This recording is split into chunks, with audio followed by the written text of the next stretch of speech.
Hello everyone, good morning, welcome back to another mini blog. এখন বাজে 8:30 প্রায়। এখন আমি ঘুম থেকে উঠে একটু রোদ্রের দিকে চলে আসলাম। আজ 8ই ডিসেম্বর, আর আজ ব্লগটা একটু আলাদা রকমই হবে, তো তোমরা পুরো ভিডিওটা দেখতে থাকো। হ্যাপি বার্থডে দিদি। থ্যাংক ইউ, হ্যাপি বার্থডে মাসি। Thank you. আজকে আমার জন্মদিন। শুভেচ্ছা জানালাম। উড়ি বাবারে,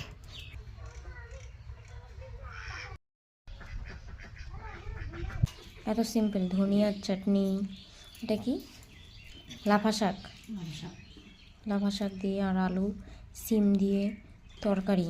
আমার বার্থডের মেনু দেখো, আমার মা খাওয়াচ্ছে, ঠিক আছে? রাত্রে কি দিবা আমাকে তুমি বার্থডেতে? কি দেবা? দেখি বাজারে যাই কি পাওয়া যায়। আমাকে আজকে আমার বার্থডে, কিন্তু আমি আগের বছর কেক কাটিং করছি পার্কে গিয়ে, তো এবার আমার একদমই ইচ্ছা করলো না। জানি না কেন, আমার একদমই মনে হচ্ছে না আজকে আমার বার্থডে, কোনো এক্সাইটেড নাই। যাই হোক, এখন আমি চা বানাচ্ছি। এখন বাজে মনে হয় 4:30 মতন, টাইম দেখিনি, 4:30 মতন বাজে। আমি চা বানাচ্ছি এখন, এখানে চা হচ্ছে। আজকে আমার জন্মদিন, আমাকে বলো, কি বলবো? বলো happy birthday. Happy birthday. Happy birthday মাসি। কুর্তি,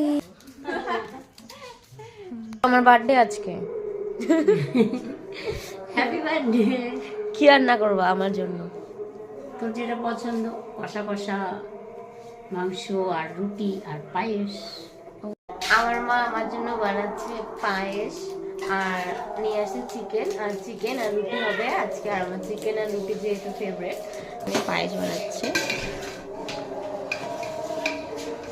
তোমরা তো ভিডিওটা দেখে বুঝতেই পারছো আজ আমার বার্থডে। তো আমি দিদিকে বললাম যে কেক টেক আনবো না, কিছু কেক কাটিং করার কোনো ইচ্ছা নেই।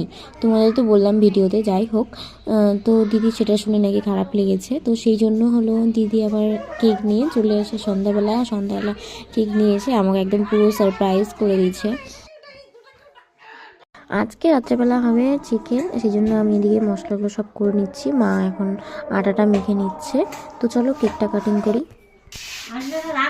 তাড়াতাড়ি কাটতো। তোরা এত এটা যদি নেট না চলে আমার দোষ। এসেছি পুরো গাইছেন বল।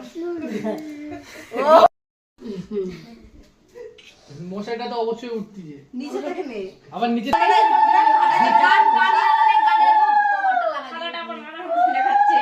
আশীর্বাদ।